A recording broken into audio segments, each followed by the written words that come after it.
so overwhelmed by your being here. Thank you. And also, I just want to, because it's the start of the legislative session, and it's busy in government right now, a new year, and we know that there's going to be a lot going on. So I just want to give a special shout out and thanks to our senator, State Senator Mike Chapman. Stand up, sir. Raise your hand. And our Representative Adam Birnbaum. Yeah.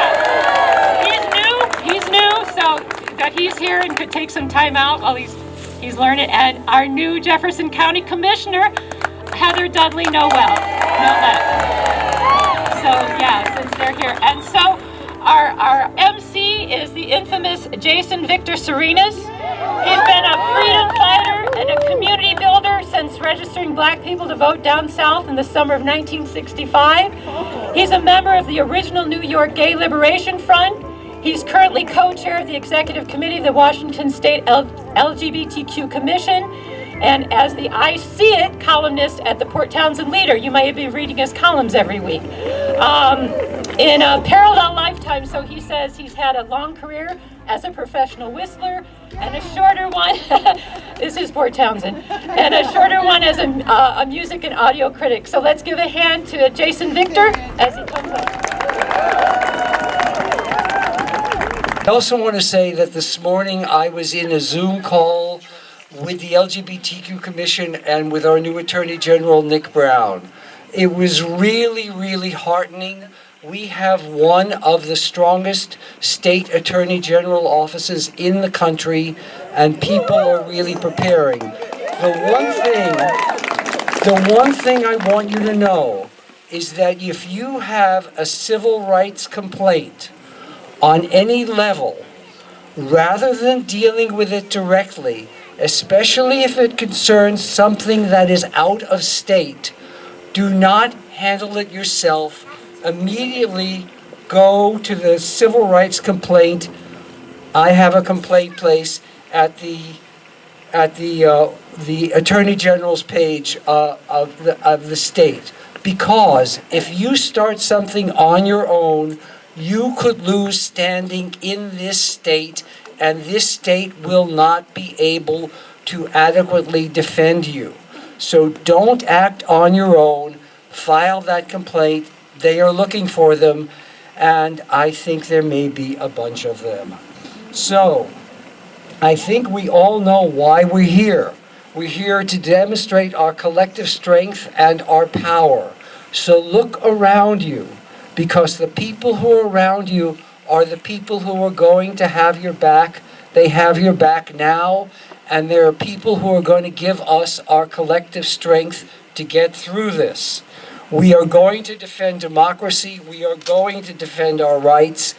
And I could list all the rest of it, but you all know it by heart because it's in your hearts. So instead, I'm going to introduce our speakers. I want to welcome the hereditary chief of the Makah tribe, Walter McQuillan, who has come to welcome us and give a blessing.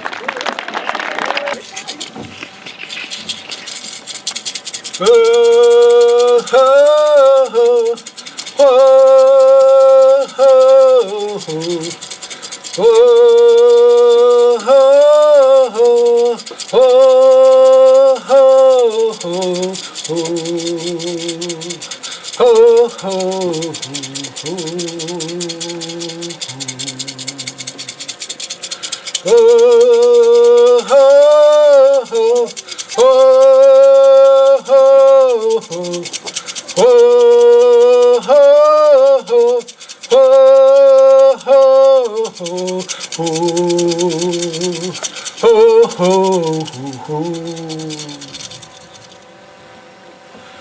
My name is Pluas. I come from Badu Bayas, from Wachwayas. I come from Libuk, Hushtaka. I come from Tlaopsis, who came from Libuk, who came from Kluas. This is the chiefs that I come from. This is the chief that I am. These are who stand with me. Today, on this day,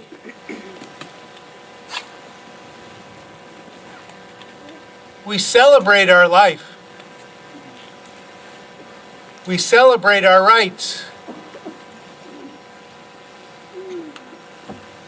Like many indigenous people around the world, we fight against the doctrine of discovery. Yeah. In the United States, we have the Johnson-McIntosh that holds us back. This is what they're going to use to do away with my chief. This is what they're going to use when they stand up and want their minerals.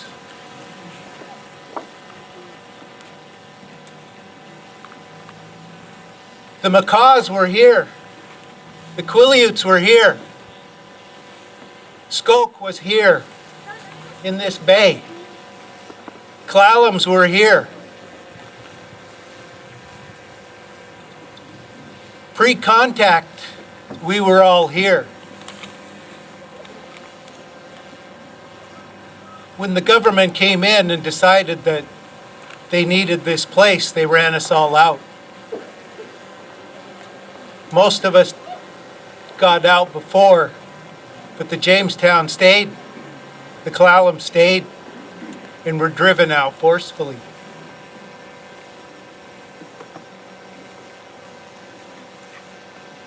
As we go forward,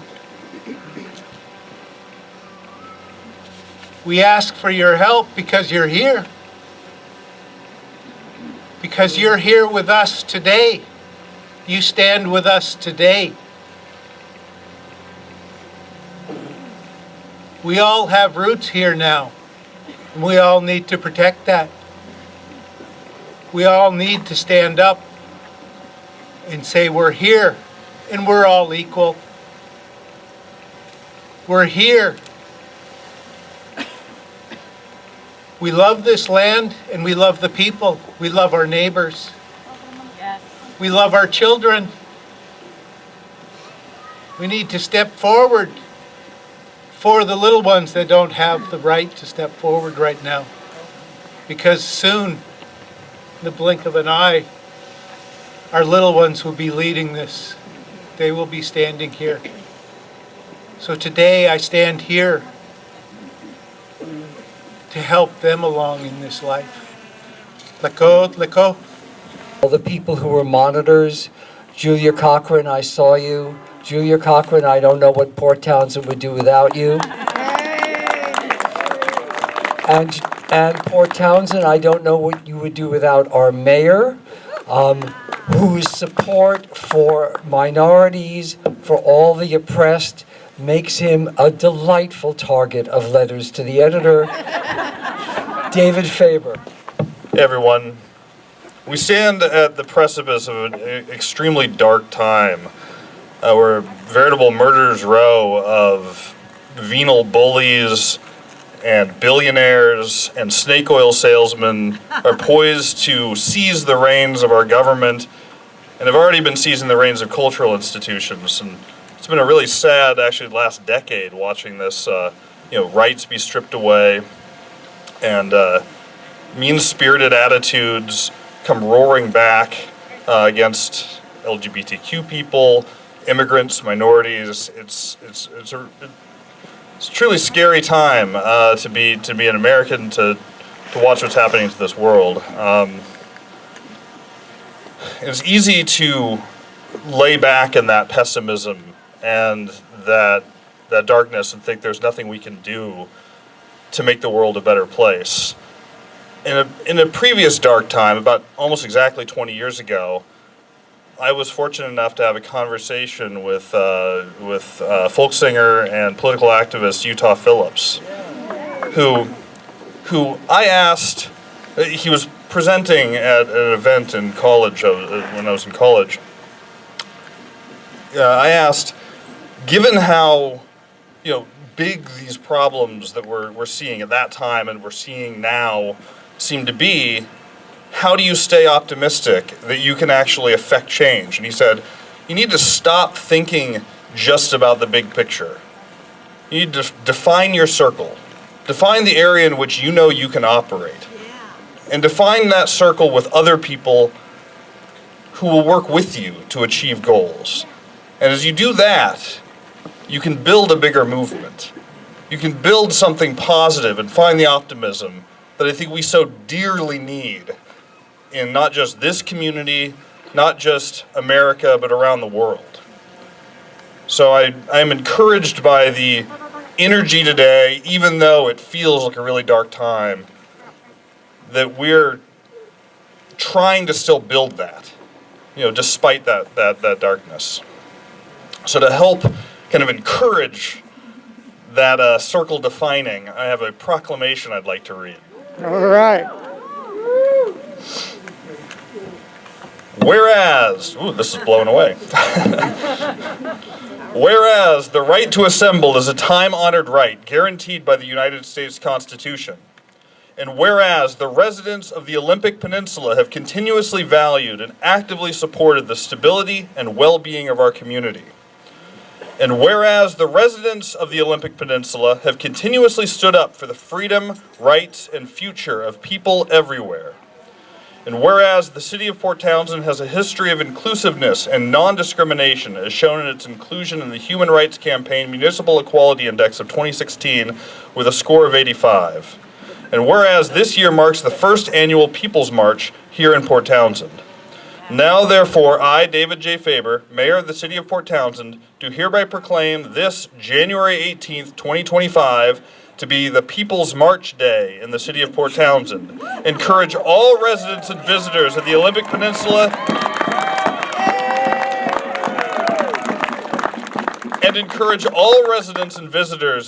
Peninsula to join in the spirit of solidarity and march for the freedom, rights, and future of all people.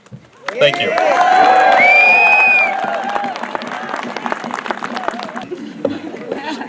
The incredible shrinking mic as I stand up here.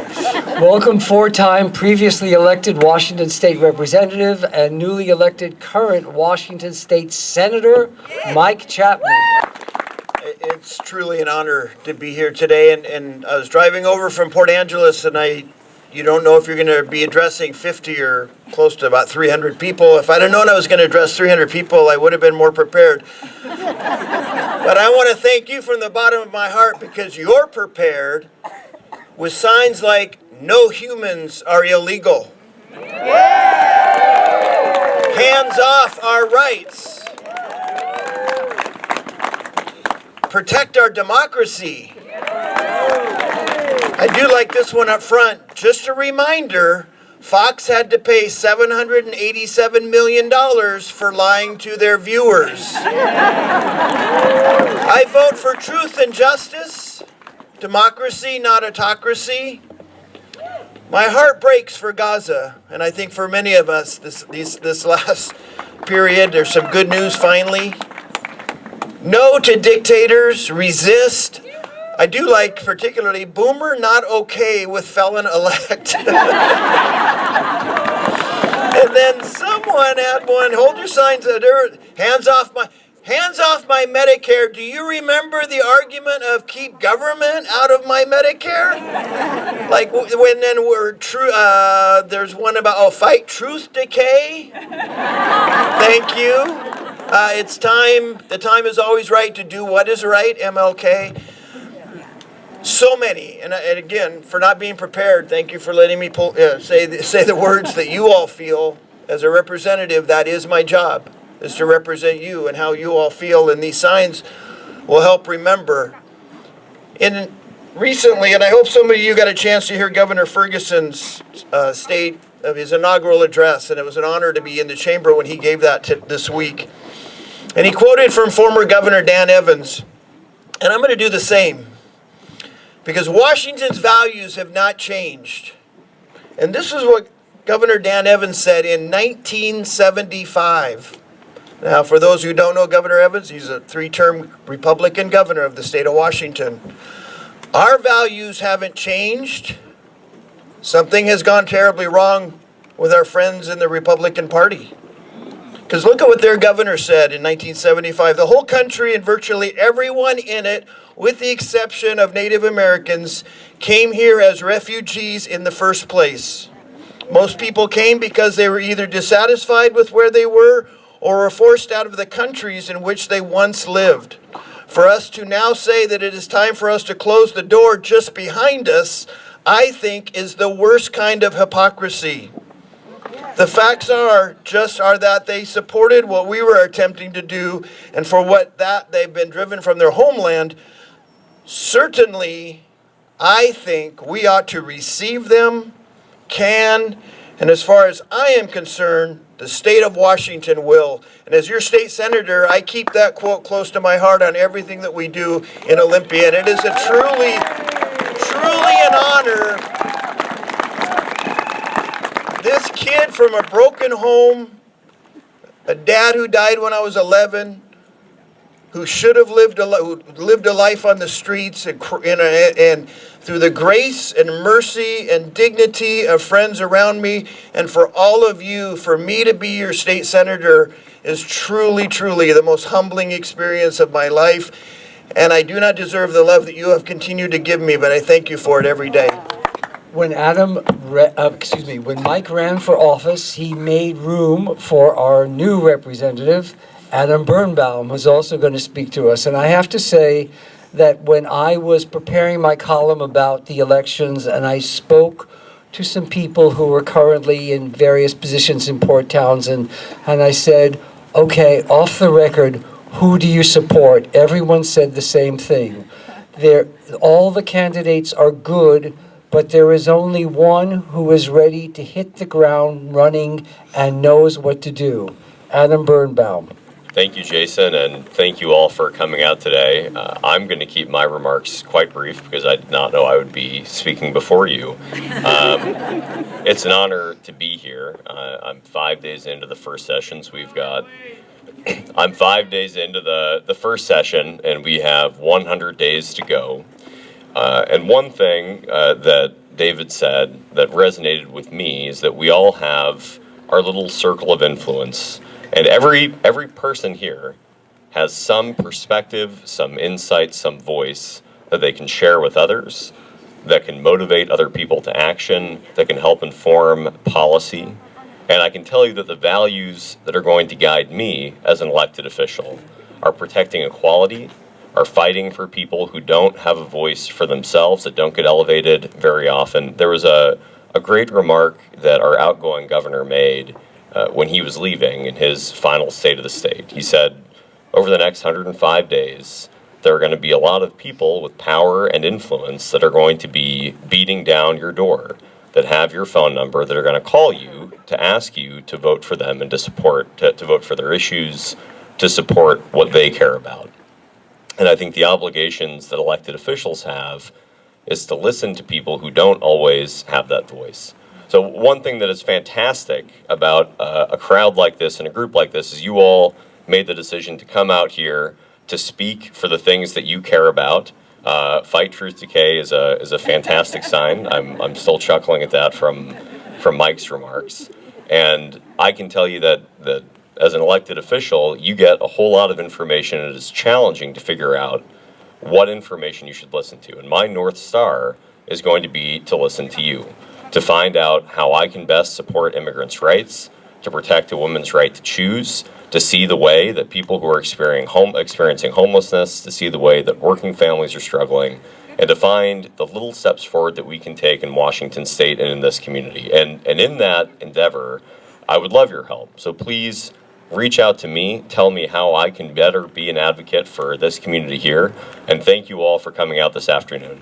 Before I introduce our next speaker, I just want to remind us all that the person who initially founded the Women's March in Port Townsend, who could not be here today, is Amelia, and Amelia is trans, and if there's any group of people other than immigrants and Native people who are really under attack right now, it's the trans segment of the LGBTQ community. Every one of us who knows the androgynous part of ourselves knows how preposterous it is that there are only two genders. How absolutely ridiculous, and what an insult. So,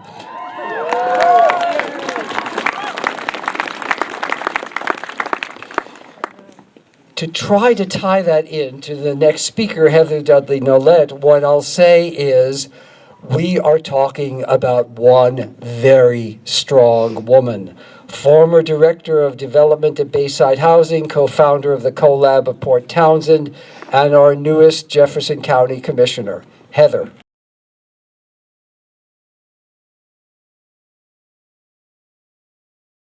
Hola a todos, mi nombre es Adriana. Soy mexicana, soy madre, emprendedora, activista que ayuda a mi comunidad. I am Mexican, a mother, an entrepreneur, an activist who helps my community. Pero más que todo soy inmigrante. Y lo que le pasa a mi comunidad me afecta a mí. But more than all of this, I am an immigrant, and what happens to my community affects me. Conozco a uno de los mayores productores de lácteos en Clallam County. Este trabajo es bien pagado, pero aún así, la gran mayoría de la gente que quiere hacer este trabajo son hispanos. I know one of the biggest dairy farmers in Clallam County. This job pays well, but even so, the vast majority of the people who want to do this job are Hispanic. Las condiciones en las que se realiza este trabajo no son las más placenteras para personas que no están acostumbradas. The conditions under which this work is done are not the most pleasant for people who are not used to it. Si nos van a poner una etiqueta, etiquétenos como la comunidad que no tiene miedo de esforzarse y hacer su trabajo. If you're going to put a label on us, label us as the community that is not afraid to dig and get the job done. Nosotros aportamos a la economía de este país, aun cuando no recibimos reembolso. Si nos van a poner una etiqueta, etiquétenos como los desatendidos, pero trabajadores. We contribute to this community and to this country, even if we don't get reimbursed. We contribute to the economy of this country, even if we don't get reimbursed. If you're going to label us as the underserved but hardworking. Thank you. Muchas gracias.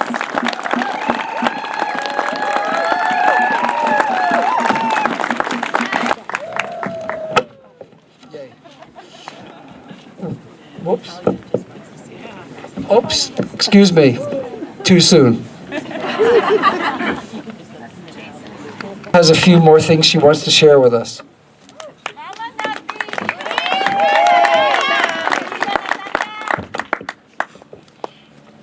It is a pleasure to be here.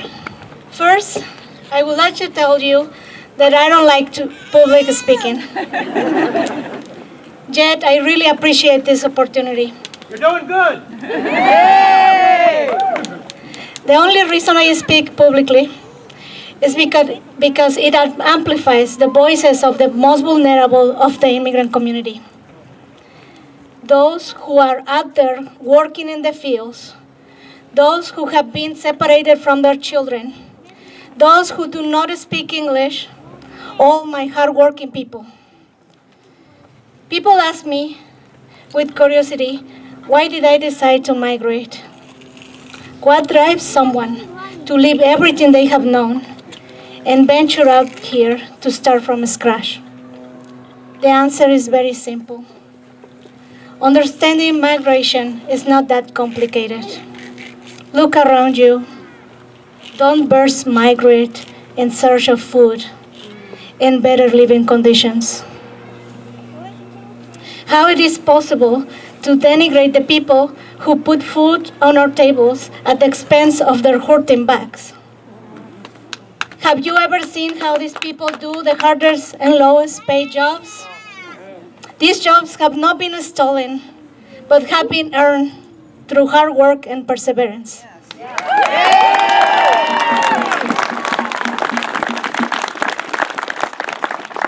The undocumented and documented immigrant community pays millions of dollars in taxes every year. That's right.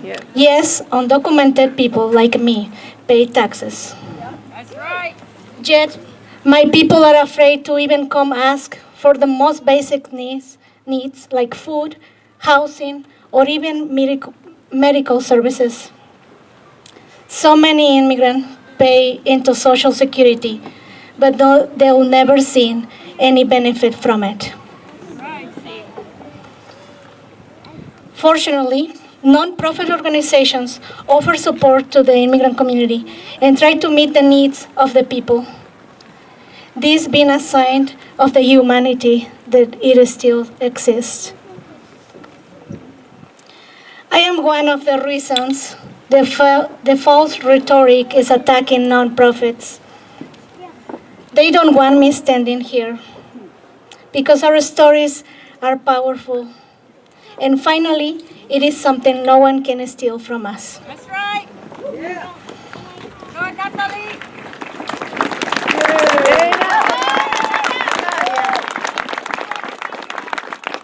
The people of Port Townsend are a generous community and have provided a lot of support to immigrants. You could ask yourself, how many nonprofits have you supported? Yes, there is a need for immigration reform, and it cannot be accomplished without the immigrant community. We will not act from fear, but from empowerment. Look around you. We are just one human race. God bless you. I want you to know that I was just told that someone counted the number of marchers who were walking into Pope Marine Plaza, and we numbered 600.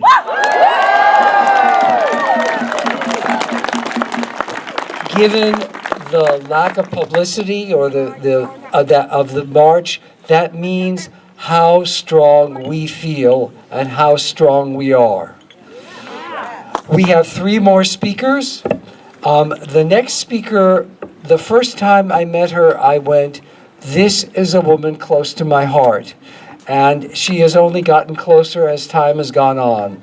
I want to welcome the chair of the Jefferson County League of Women Voters, a member of the local 2020 Steering Council, chair of Jefferson County Citizens for Health Care Access, a firm supporter of local food, local farms, and the farmers market.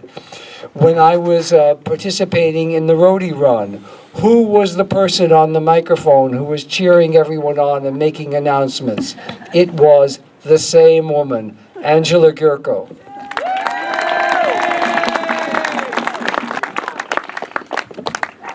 So my name is Angela, and I currently chair the Jefferson County's League of Women Voters. Many issues facing our nation should not be considered partisan. Human rights and human dignity are not partisan. Racial equity is not partisan.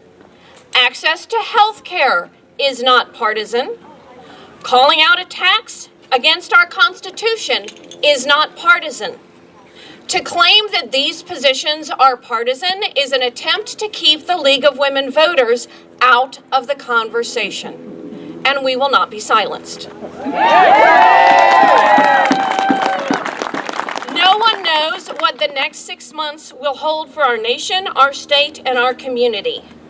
I have read large sections of Project 2025, and from what I can see, we are potentially facing a lot more people in this community who cannot afford groceries or housing, and this inequality is going to lead to stress and unhappiness. At the national level, I will be fighting alongside my fellow league members against any proposed laws that diminish our democracy, any laws that privatize essential government services like the post office, and any cuts to programs that support those who are struggling. At the state level, I urge you all to join us in lobbying to counter the impacts federal laws might have on the citizens of Washington. If you've never interacted with your state legislators before, come talk to me. We will teach you how. I think our greatest efforts can take place locally, where our collective efforts can support our community. I ask each of you to think about how you can support the many programs that keep our people fed. We've got some run by the farmers market, there's local food bank growers. How many others? Just feed the people, right? Think of the excellent work being done by the Housing Solutions Network, the Habitat for Humanity, all the work that went into Casewell Brown and the tiny shelter communities. What can you personally do to keep a roof over every head in this community? Think about the amazing people at Recovery Cafe and the free meals and safe spaces that they provide for people in our community experiencing the pressures of life. Look at the Global Earth Repair Foundation, spreading permaculture, local food, and teaching each of us what we can do to repair the planet and save money at the grocery store.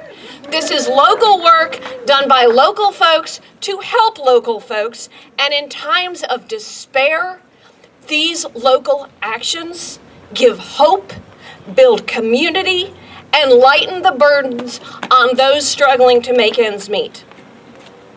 As Diana Wynne, the president of the League of Women Voters of the United States, recently said, from Seneca Falls to Selma to Stonewall, hope has always fueled activism.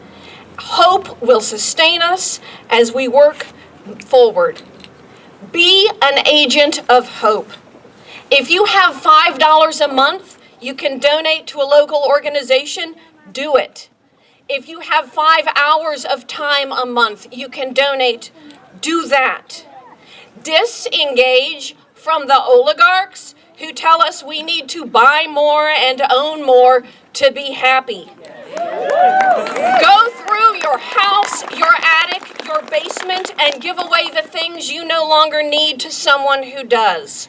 Go to a Repair Cafe event, get something fixed rather than throwing it away. Refurbish something from one of the many thrift stores.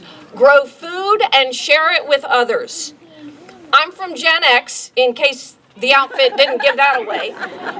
My first Women's March was in 1989 in D.C.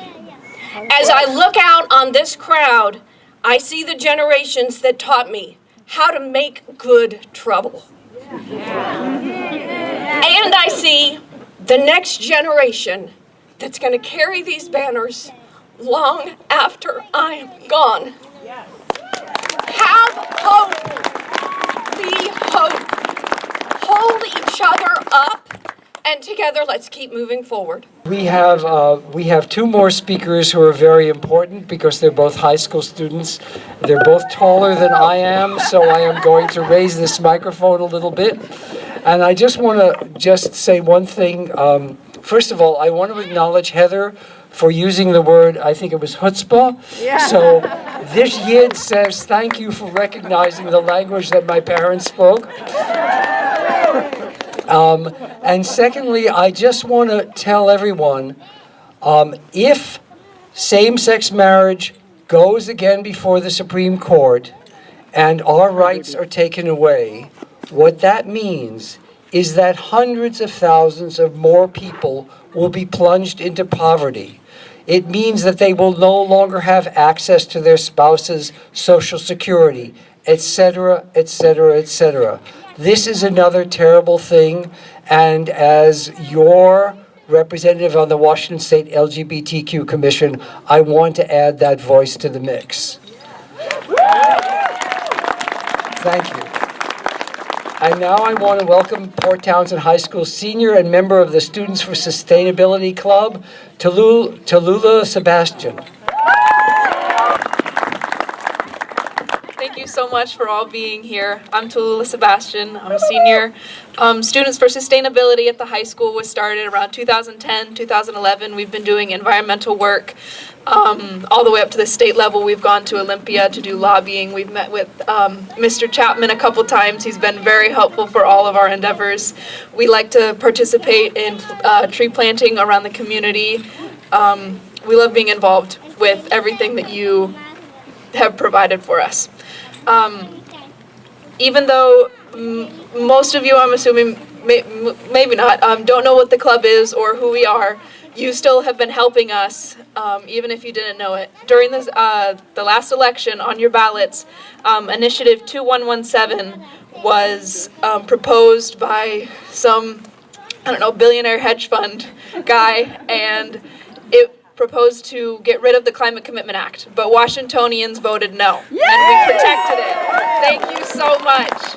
That was one of the main projects that Students for Sustainability was raising awareness about last year, and it's protected now. The Climate Commitment Act was established in 2021, and it taxes large corporations on their CO2 emissions, and the funds go directly into renewable energy resources and programs like the Jefferson Transit. They were able to purchase their new electric bus because of the funds. The free bus fares for everyone since COVID have been upheld because of funds from the Climate Commitment Act. And I am very grateful that I live in a town full of people that voted to keep it, and in a county and in a state. I'm so grateful. This is basically just a giant thank you note.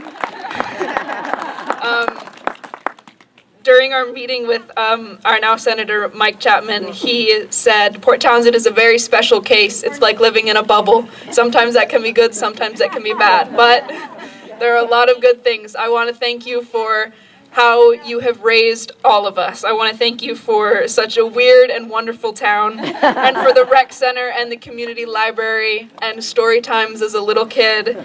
Thank you for all of our so many community gardens at all of our schools, the elementary school, middle school, high school. Thank you for teaching us how to play in the dirt and have fun and walk on Cappy's trails and identify the birds and the tree species. Thank you for our clean beaches. We have trouble deciding if we want to do a beach cleanup because there's really no trash anywhere. So we find other places in the community. Thank you for keeping it clean. I am here and we are here because of the wonderful people that raised us in this wonderful town. Thank you so much for everything that you do. How do I possibly follow that? Well, Helena Taylor Lenz, the honor is yours. And Helena is the Port Townsend High School junior and vice president of the Students for Sustainability Club. Okay, my name is Helena Taylor Lenz, and I'm here to speak to you on behalf of the High School Students for Sustainability Club. I know that these are times full of anxiety, and that many of you are feeling hopeless or powerless, and that you can't make change. And while it might be difficult to make change on a federal level, right here in Port Townsend is the best way to fight these feelings of powerlessness by making change right here in our community. Yes!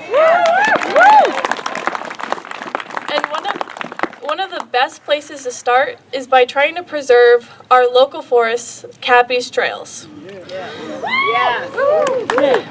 Cappy's Trails is a 3.5-mile band of forest directly in Port Townsend's backyard. It is the largest continuous portion of the Quimper Wildlife Corridor and one of our largest continuous recreational spaces in Port Townsend. Although many of the people who use Cappy's in their day-to-day lives believe that most, if not all, of the trails are protected, that is a common misconception. Many of the undeveloped acres in Cappy's Trails are owned by private investors and citizens and are in direct danger of being turned into high-end housing. Many of these lots are already being transformed into luxury housing, removing the trees and greenery that initially drew people to Cappy's. On top of the incredibly important habitat that Cappy's provides our local animals and the critical role it plays in mitigating flooding damages during flooding events, Cappy's is also a very important place for us youth. There are not many places in Port Townsend where us teenagers feel both welcomed and safe. Cappy's is one of the few places we have. Cappy's is a place where teenagers can hang out with friends, be in nature, and gather. If Cappy's is lost to develop suburban sprawl, our community's teenagers will lose one of our last gathering places. Being one of the most used recreational spaces in our community, if Cappy's is developed to create housing, all of us will lose an important resource. If Cappy's is not protected, it will slowly dwindle in size until it is virtually gone. And with it, Cappy's will take the important habitat of many creatures and the recreational space so many people use. If Cappy's is protected, however, everyone in our community will benefit greatly. The preservation of Cappy's is one of the best things to fight for in our community, and I urge each and every one of you to do what you can to aid the preservation of Cappy's. Whether you write a letter to our city council members explaining what Cappy's means to you, or going to one of the city council meetings to add a public comment, or even donating money to the land trust, anything will help. I urge you to take a walk in Cappy's, to use and enjoy this amazing green space directly in our backyard. And this is your time to make change. This is our time to make change. And with the 20-year plan heading up right around the corner, now is the time. I ask you to join me on January 28th at 4:30 in the City Hall to join a meeting that will help decide the future of Cappy's. Because if we allow Cappy's to be turned into housing so that a few people may get rich, then we will have betrayed what makes Port Townsend truly unique, our sense of place and community. And if you want more information, there should be some other of the SFS, Students for Sustainability members, passing out flyers.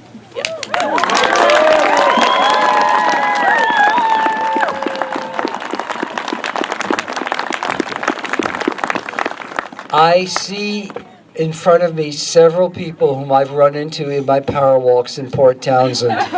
When we moved here, we had no idea that Cappy's Trails was at the end of the block. It has been a blessing that has basically sustained me for 10 years, the 10 and a half years that I've been here.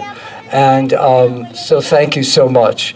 I also want to thank Amelia D'Souza, Linda Martin, Jackie Brslowski for organizing, putting on this march, for the fabulous lineup of speakers, really. The Production Alliance of Port Townsend for all of this. Yay, Danny and everyone. The Unexpected Brass Band. I see Paul, I see you over there, but there were lots of you here. Brian, here goes a name I don't pronounce. Brian Kalscheuer, City of Port Townsend Community Services Officer, the Port Townsend Police Department, yay! Human Rights Alliance, North Sound, Dove House, Amanda Furnaro, Grace of Goodman Sanitation, Thompson Insurance Solutions, and Port Townsend Indivisible. And then every single one of you. Thank you all so much. Keep the faith.